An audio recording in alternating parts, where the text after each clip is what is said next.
एक छोटे से गांव नूरपुर में दो भाई रहते थे। उनमें से बड़ा भाई रहमत अंधा था।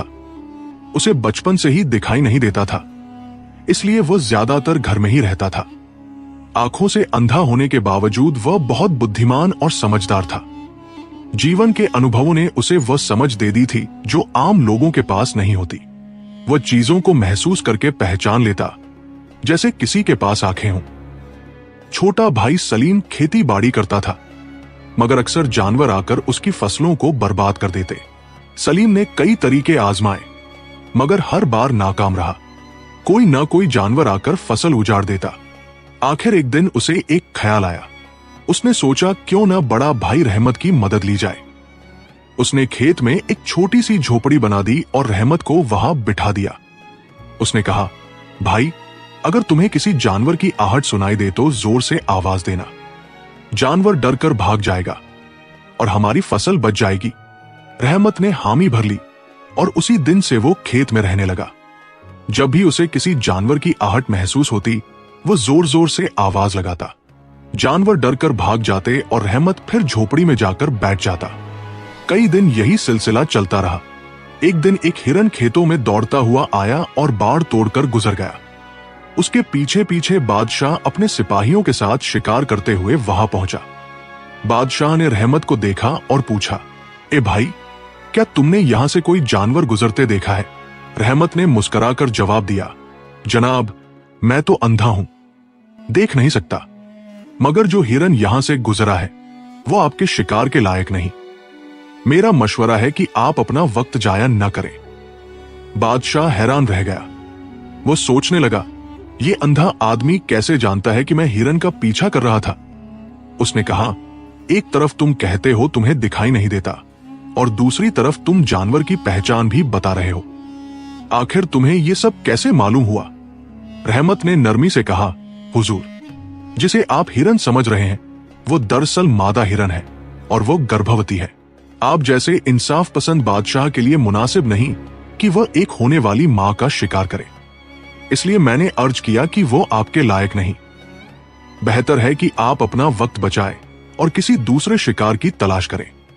यह सुनकर बादशाह और हैरान रह गया। वो सोचने लगा, ये अंधा व्यक्ति तो बजाहिर कुछ नहीं देख सकता, मगर इसकी बसीरत आम लोगों से कहीं ज्यादा है। बादशाह हैरान था कि आखिर इस अंधे आदमी को कैसे मालूम हुआ कि वो हिरनी हामिला है। उसने फौरन अपने एक सिपाही को बुलाया और कहा, मैं इस जानवर को जिंदा देखना चाहता हूं। अगर ये अंधा आदमी इतने यकीन से कह रहा है तो मैं उसकी बात की हकीकत जरूर जांचूंगा।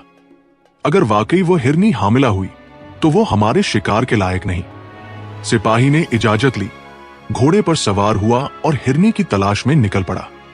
कुछ दूर जाकर उसने देखा कि वह हिरनी एक दरख्त के नीचे रुकी हुई थी। सांस फूल चुकी थी और उसके पेट से साफ जाहिर था कि वो हामिला है। ये देखकर सिपाही हैरान रह गया। वो फौरन वापस आया और बादशाह से अर्ज किया, हुजूर, इस अंधे आदमी ने जो कहा था वो बिल्कुल सच है। वो वाकई हामिला हिरनी है। ये सुनकर बादशाह शशतर रह गया। वो सोच में पड़ गया कि आखिर एक अंधा आदमी को इतनी बारीक बात कैसे मालूम हो सकती है। उसने फैसला किया कि वह इस भेद को जरूर जानेगा। बादशाह ने रहमत से कहा, देखो भाई, मुझे यकीन नहीं कि तुम वाकई अंधे हो या नहीं, मगर मैं तुमसे एक बात जानना चाहता हूं। क्या तुम मेरे सवालों के जवाब दोगे? रहमत ने आजिजी से जवाब दिया, जनाब, आप जो चाहे पूछें, मैं सच सच बताऊंगा। बादशाह ने कहा, एक तरफ तुम कहते हो कि तुम नाबीना हो और दूसरी तरफ तुमने ये भी बता दिया कि जिस जानवर का मैं पीछा कर रहा था वो हामिला हिरनी है। तुम्हें ये सब कैसे मालूम हुआ? यहां तो बहुत से जानवर आते होंगे। रहमत ने जवाब दिया, हुजूर, जब वह हिरनी मेरे खेतों में आई तो उसके दौड़ने की रफ्तार और कदमों की आहट से मैं समझ गया कि वो नर नहीं मादा है। मेरे खेत की बाड़ ऊंची नहीं है। अगर वो हिरन होता तो आसानी से उछल कर निकल जाता, मगर उसने ऐसा नहीं किया, बल्कि बाड़ तोड़कर भागी। इससे मुझे अंदाजा हो गया कि वो हामिला है और अपने पेट में पल रहे बच्चे की हिफाजत के लिए उसने छलांग नहीं लगाई। बादशाह ने दोबारा पूछा, और तुम्हें यह कैसे मालूम हुआ कि वो हिरनी थी, कोई दूसरा जानवर नहीं? रहमत ने मुस्कुरा कर कहा, जनाब, मैं सुबह से शाम तक यहीं बैठा रहता हूं। सच है कि अल्लाह ने मुझे बिनाई नहीं दी, मगर उसने इसके बदले में मुझे अक्ल और सुनने व महसूस करने की जबरदस्त कुव्वत अता की है। मैं कदमों की आहट, सांस की रफ्तार और हरकत के अंदाज से पहचान लेता हूं कि कौन सा जानवर आया है। फिर मैं उसी हिसाब से आवाज देता हूं ताकि वह भाग जाए और मेरी फसल महफूज रहे। उसकी बातें सुनकर बादशाह ने सोचा, ये नौजवान बजाहिर अंधा है, मगर उसकी अक्ल और समझ आम आदमी से कहीं ज्यादा है। ये सोचकर बादशाह ने फैसला किया कि इतना फहमीदा और दाना आदमी उसके दरबार में होना चाहिए। उसने रहमत को अपने साथ महल ले जाने का हुक्म दिया।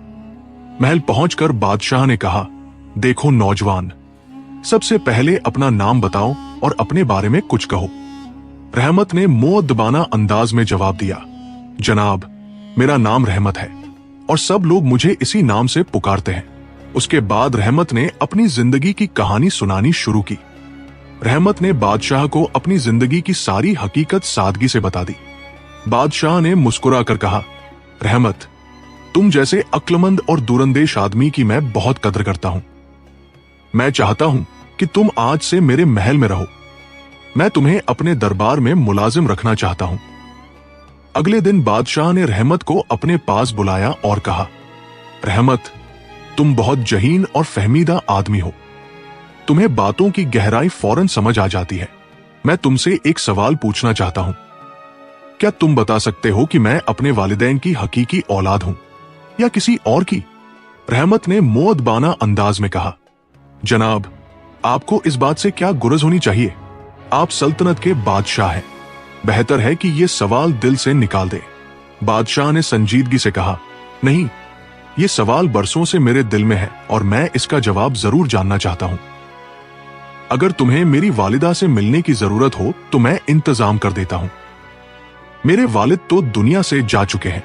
रहमत ने कहा, जनाब, मुझे आपकी वालिदा से मिलने की जरूरत नहीं। मैं अभी बता सकता हूं कि आप किसके फर्जंद हैं, लेकिन पहले आप मुझसे वादा कीजिए कि मेरे जवाब पर नाराज नहीं होंगे।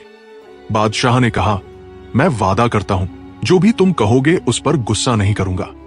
रहमत ने आहिस्ता से कहा, जनाब, असल बात यह है कि आप एक कंजूस ताजिर की औलाद हैं और उसकी कंजूसी की आदत आप में भी मुंतकिल हो गई है। यह सुनते ही बादशाह के चेहरे का रंग बदल गया। उसने गुस्से में तलवार खींच ली और सीधा अपनी वालिदा के पास जा पहुंचा।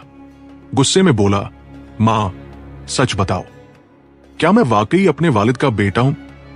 अगर तुमने झूठ बोला तो मैं अपनी जान दे दूंगा। मलिका ने कांपते हुए कहा, बेटा, बात दरअसल यह है कि तुम हमारे अपने नहीं हो। हमें औलाद नसीब नहीं थी।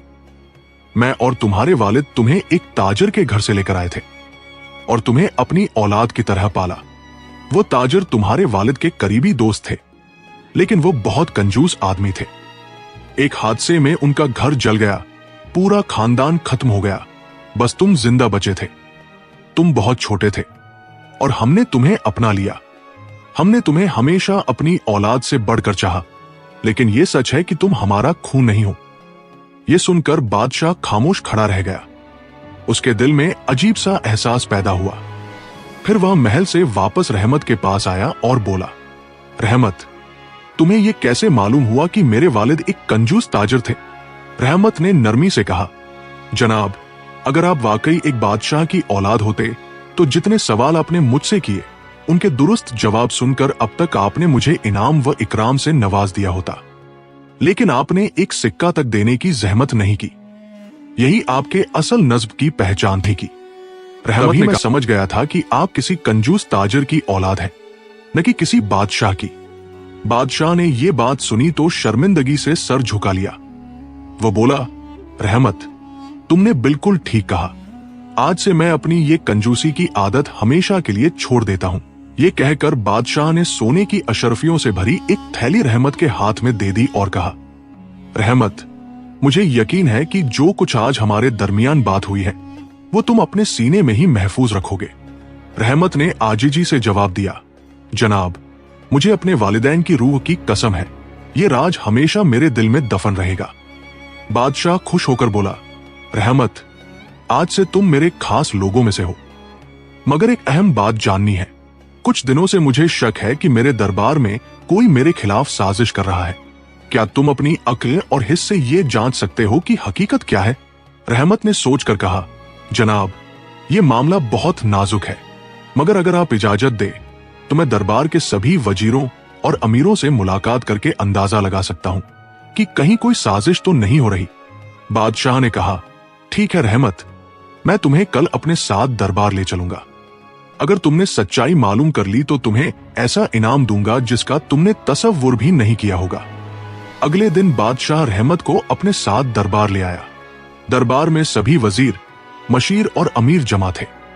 बादशाह ने सबके सामने ऐलान किया, आज से रहमत हमारे दरबार का एक हिस्सा होगा। सब लोग हैरान रह गए कि बादशाह एक नाबीना आदमी को दरबारी क्यों बना रहा है, मगर बादशाह खामोश था। रहमत भी अपनी जगह पर जाकर बैठ गया। वो सबकी आवाजें, लहजे और बातों का अंदाज बड़े गौर से सुन रहा था। फिर बादशाह ने दरबार की कार्रवाई शुरू की। उसने वजीरों से रियासत के मामलात पर सवाल किए। हर वजीर ने तफसील से जवाब दिया। रहमत खामोश बैठा सब कुछ सुन रहा था। जब दरबार खत्म हुआ तो बादशाह ने रहमत को अकेले एक कमरे में बुलाया। वहां रहमत ने आहिस्ता से कहा, हुजूर, वजीर सजाद की हरकतें मामूल से हटकर है। जब वो आपसे बात करता है तो उसकी आवाज में एक अजीब सी घबराहट होती है। वह बार बार अपनी बात बदल देता है और जो जवाब देता है वो हमेशा मुकम्मल नहीं होता। उसकी यह आदत इसलिए है कि अगर वह बात बार बार दोहराए तो झूठ भी सच लगने लगता है। इसीलिए मेरा मशवरा है कि वजीर सजाद की खुफिया जांच की जाए। वह यकीनी तौर पर आपके लिए खतरा हो सकता है। बादशाह ने फौरन अपने सबसे काबिल एतबार सिपह सालार को बुलाकर कहा, सजाद पर खुफिया निगरानी रखी जाए। सुबह से शाम तक ये मालूम किया जाए कि वह कहाँ जाता है, किससे मिलता है और कौन कौन उसके साथ राब्ते में है। ये सारी मालूमात मुझे फराहम की जाए। सिपह सालार ने चंद खास जासूसों को तैनात किया जो वजीर के पीछे लग गए। चंद दिनों बाद सिपह सालार ने रिपोर्ट पेश की, महारब पनाह, वजीर सजाद वाकई एक साजिश कर रहा है। वह पड़ोसी दुश्मन बादशाह के साथ मिलकर आपके खिलाफ जंग की तैयारी में मसरूफ है। उसने सरहदों पर फौज की निगरानी कम करवा दी है और कुछ दरबारियों को अपने साथ मिला लिया है ताकि आपके खिलाफ बगावत की जा सके। ये खबर सुनकर बादशाह के चेहरे का रंग बदल गया। उसने रहमत से कहा, तुम्हारा शक बिल्कुल दुरुस्त था, लेकिन मैं अभी भी यकीन से नहीं कह सकता कि वह दरबारी दुश्मन के साथ मिला हुआ है या नहीं। रहमत ने नरमी से कहा, महाराज, अगर इजाजत हो तो एक चाल चलने की तजवीज है। मैं ऐसी तदबीर कर सकता हूं कि अगर वजीर वाकई गद्दार हुआ तो वो खुद अपने हाथों से अपना पर्दा फाश कर देगा। बादशाह ने दिलचस्पी से पूछा, कैसी तदबीर? रहमत मुस्कुराया, कल के दरबार में आप ऐलान करें कि आप रियासत के सबसे काबिल और ईमानदार वजीर को राज खजाने की जिम्मेदारी सौंपना चाहते हैं। अगर सजाद वाकई वफादार है तो खुश होगा, लेकिन अगर वह दगाबाज है तो उसके चेहरे से सब कुछ अयान हो जाएगा। बादशाह ने रजामंदी में सर हिलाया। अगले दिन दरबार लगा। सब वजीर और दरबारी अपनी अपनी जगहों पर मौजूद थे। बादशाह ने बुलंद आवाज में ऐलान किया, मैंने फैसला किया है कि आज से खजाने की निगरानी हमारे सबसे ईमानदार और अक्लमंद वजीर को दी जाएगी। यह सुनते ही वजीर सजाद का चेहरा जर्द पड़ गया। उसके हाथ कांपने लगे। वह जल्दी से बोला, महाराज, ये जिम्मेदारी मुझे क्यों नहीं दी जा रही? मैं तो हमेशा से आपका वफादार रहा हूं। रहमत ने चुपचाप उसकी बौखलाहट सुनी, फिर आहिस्ता से बादशाह से कहा, महाराज, अब आपके शक की गुंजाइश बाकी नहीं रही। जो शख्स सच्चा होता है वो अपनी दियानतदारी के लिए इतना बेचैन नहीं होता। बादशाह ने सिपह सालार को इशारा किया, सजाद को गिरफ्तार करो। सिपाहियों ने फौरन आगे बढ़कर वजीर को पकड़ लिया। उसके थैले से दुश्मन रियासत के खतूत और सोने के सिक्के बरामद हुए। बादशाह ने इत्मीनान का सांस लिया और रहमत से कहा, तुमने न सिर्फ मेरी आंखें खोल दी हैं, बल्कि मेरी रियासत को एक बड़े गद्दार से बचा लिया है। आज से तुम सिर्फ मेरे मशीर नहीं, मेरे भाई की तरह हो। रहमत ने सर झुकाकर कहा, महाराज, मैं तो सिर्फ वो सुनता हूं जो दूसरे नहीं सुन पाते, लेकिन असल अक्ल वही है जो इंसाफ के साथ इस्तेमाल हो। बादशाह ने खुश होकर हुक्म दिया कि रहमत को सोने की एक और थैली और इज्जत व मर्तबा दिया जाए। यूं एक नाबीना मगर अक्लमंद शख्स ने न सिर्फ बादशाह का भरोसा जीता बल्कि पूरी रियासत को तबाही से बचा लिया। फिर एक दिन एक सौदागर अपना घोड़ा बेचने आया। बादशाह ने घोड़े के सौदागर की बात सुनी, फिर नौकर को हुक्म दिया कि फौरन रहमत को बुलाया जाए। कुछ देर बाद रहमत आया तो बादशाह ने कहा, रहमत, ये ताजिर एक अरबी नस्ल का घोड़ा बेचने आया है। यह दावा करता है कि दुनिया में उसके बराबर कोई घोड़ा नहीं, लेकिन उसकी कीमत 20,000 अशरफिया है। तुम्हारी क्या राय है? क्या मुझे ये घोड़ा खरीदना चाहिए? रहमत ने मुस्कुरा कर कहा, जहां पनाह, मैं अलबत्ता अंधा हूं, मगर मेरी सुनाई बहुत तेज है। अगर इजाजत हो तो इस घोड़े को जरा करीब लाया जाए ताकि मैं उसकी टापों की आवाज से अंदाजा लगा सकूं कि ये कैसा है। बादशाह ने इशारा किया और घोड़े को रहमत के करीब लाया गया। रहमत ने अपने कानों को जरा सा झुकाया और बोला, जहां पनाह, इस घोड़े की टापों में जो गूंज है वो किसी असली अरबी नस्ल के घोड़े की नहीं।